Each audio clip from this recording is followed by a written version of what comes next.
Durante el año 2008, el jefe de gobierno del Distrito Federal anunció la construcción de dos grandes vialidades de cuota, la Supervía Túnel Reforma y la Supervía Poniente, con una inversión aproximada de 18,000 millones de pesos. Durante el pasado proceso electoral, en la delegación Álvaro Obregón se colocaron varias mantas en diversas ubicaciones, anunciando que el proyecto de la Supervía para informar a los vecinos de la demarcación que la obra se había cancelado. Con fecha 8 de abril del 2010 se notificó a aproximadamente 1,000 familias que viven en la delegación Álvaro Obregón y Magdalena Contreras que el gobierno del Distrito Federal expropió sus viviendas para la construcción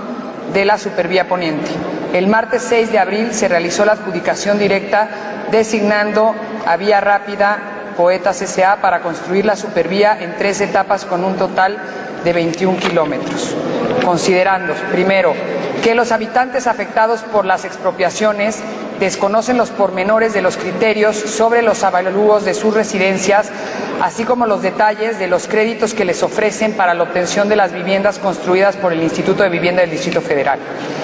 Segundo, que los vecinos han denunciado ante los medios de comunicación que los documentos que se encuentran en poder de las autoridades, en muchos casos, los nombres referidos no corresponden a los propietarios de los predios y los domicilios no son los correctos, lo que indicaría, según han declarado los funcionarios encargados del procedimiento de expropiación, no tendrían derecho a la indemnización ni al crédito para la compra de vivienda, dejándolos en estado de indefensión. Tercero, que lo dispuesto en la ley de expropiación se desprende que el acto administrativo expropiatorio consta de 2 etapas. La primera, comprendida entre el inicio del procedimiento en que se declara la causa de utilidad pública y la emisión del decreto correspondiente, en la que el Estado, en este caso el Gobierno del Distrito Federal, debe realizar de manera unilateral estudios para fundar y motivar la causa de utilidad pública y la necesidad de la obra a la cual va a destinar los bienes expropiados. Y la segunda, que abarca desde la notificación del decreto a los interesados hasta que se lleve a cabo su total ejecución. De acuerdo con la naturaleza de cada una de las fases, en la primera no es exigible otorgar audiencia a los interesados, pues este requisito no está comprendido en el artículo 27 constitucional, salvo que en la ley se hubiere fijado en la normatividad aplicable un procedimiento con audiencia previa del en cuyo caso sería necesario agotar ese procedimiento. En cambio, en la segunda etapa sí rige la garantía de audiencia, pues debe notificarse el decreto al interesado para que pueda desplegar su defensa en alguna de las siguientes vías: interponer el recurso de revocación contra ese decreto, cuestionar judicialmente el monto de la indemnización que se le haya fijado por el bien material de la expropiación, exigir el pago de la indemnización una vez vencido el plazo legal, o en su caso solicitar la revisión de la expropiación cuando dentro del plazo legal no se destine la cosa al fin público que se invoca en el decreto, o incluso promover directamente el juicio de amparo en contra del decreto y los vicios de que pudiere adolecer el procedimiento expropiatorio en los casos en que se actualice alguna excepción al principio de definitividad. Quinto, que de manera parcial los funcionarios del Gobierno del Distrito Federal responsables del procedimiento de expropiación han omitido hacer del conocimiento de los afectados los medios de inconformidad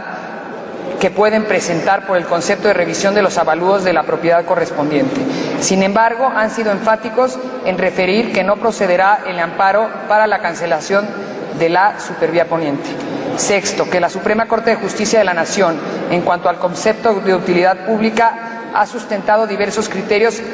en los que inicialmente señaló que las causas que la originan no podrían sustentarse en dar a otro particular la propiedad del bien expropiado, sino que debería ser el Estado en cualquiera de sus 3 niveles quien se sustituyera como propietario del bien a fin de conseguir un beneficio colectivo a través de la prestación de un servicio o realización de una obra pública. Posteriormente, amplió el concepto comprendiendo a los casos en los que particulares, mediante la autorización del Estado, fuesen los encargados de alcanzar los objetivos en beneficio de la colectividad. Así, el concepto de utilidad pública es más amplio, al comprender no solo los casos en que el Estado, Federación, entidades del bien expropiado a fin de beneficiar a la colectividad, sino además aquellos en que autoriza a un particular para lograr ese fin. De ahí que la noción de utilidad pública ya no solo se limita a que el Estado deba construir una obra pública o presentar un servicio, sino que también comprende aquellas necesidades económicas, sociales, sanitarias e inclusive estéticas que puedan requerirse en determinada población. En consecuencia, el concepto de utilidad pública no debe ser restringido, sino amplio, a fin de que el Estado pueda satisfacer las necesidades sociales y económicas, y por ello se reitera que genéricamente comprende tres causas: la pública propiamente dicha, o sea, cuando el bien expropiado se destina directamente al servicio u obra; la social y la nacional. Por lo anterior, exponemos el siguiente punto de acuerdo. Se exhorta al jefe de gobierno del Distrito Federal a que informe a esta Asamblea Legislativa los criterios usados para el avalúo de las propiedades a expropiar y las indemnizaciones de conformidad a derecho que se entregarán a cada uno de los propietarios afectados por la construcción de la supervía. 2. Se exhorta a la Consejería Jurídica del Gobierno del Distrito Federal se proporcione la información necesaria a los afectados para la interposición de recursos que les permitan, en casos de inconformidad del monto de indemnización que se haya fijado por el bien en materia de la expropiación. Tercero, se exhorta al jefe de gobierno del Distrito Federal que cumpla con todos los requisitos y criterios legales para la realización de los proyectos de desarrollo urbano. Y cuarto, se exhorta al presidente de la Comisión de Derechos Humanos del Distrito Federal, doctor Luis González Plasencia, a vigilar que no se afecten ni vulneren los derechos humanos de las personas por las expropiaciones realizadas para la construcción de la supervía poniente. Es cuanto, presidente.